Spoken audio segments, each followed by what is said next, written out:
Interpreting a planet and a sign is a simple two-step process. All you have to do is compare what the planet symbolizes with what the sign symbolizes. Wherever you find disharmony, then that part of the symbolism is going to prove problematic. And wherever you find harmony, then that part of the symbolism is going to prove prosperous. Today I'm going to teach you the primary things, the most important things about what Sun in Aries represents. So let's begin by looking at what the sun symbolizes.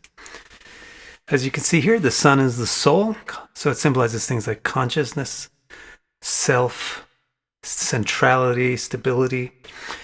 It's the light bringer, so it signifies day and publicness and visibility, and therefore it signifies clarity, etc. And the sun gives vitality and energy, so it signifies health. We can leave it at that for now, and let's take a look at what Aries basically signifies. Aries is a sign that belongs to Mars and is composed of fire and has a cardinal element. So it's super masculine sign. It's the sign of masculinity.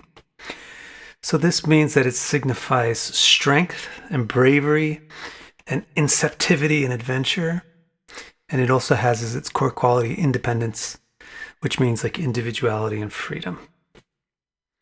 So now that we know the basics of what the sun represents and what Aries represents, we just have to put them together and see where we find harmony or where we find dissonance. I think the first thing that pops into my mind, at least when I prepared this presentation, is Aries is a very fiery sign. It belongs to Mars, which is a fiery planet, red planet, and it's got the fire element. And that goes great with the sun, doesn't it? Because the sun is the most fiery planet. So all the things that the sun represents that have to do with its brightness and its heat probably fare well when the sun is in Aries, because there's harmony between the fiery nature of the sun and the fiery nature of Aries.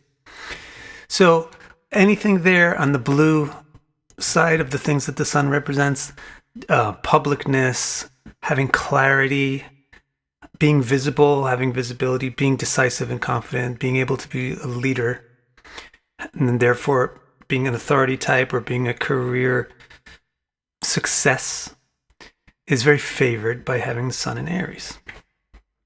The next thing that really leaps off the page when you compare the sun with Aries is masculinity. The sun is a super masculine planet, and Aries is a super masculine sign. So there's harmony there on the topic of masculinity.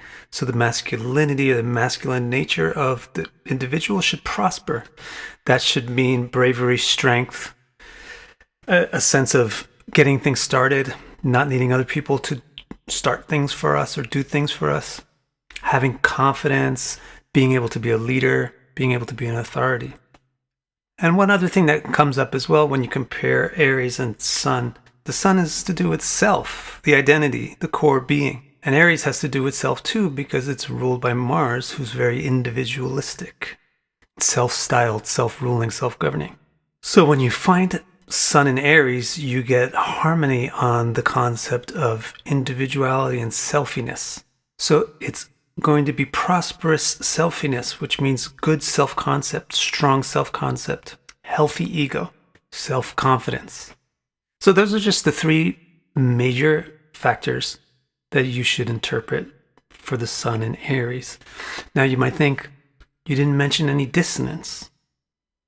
Because there isn't. I don't find any real dissonance between the sun and Aries. You find only harmony. And guess what? According to classical astrology, the sun is exalted in Aries.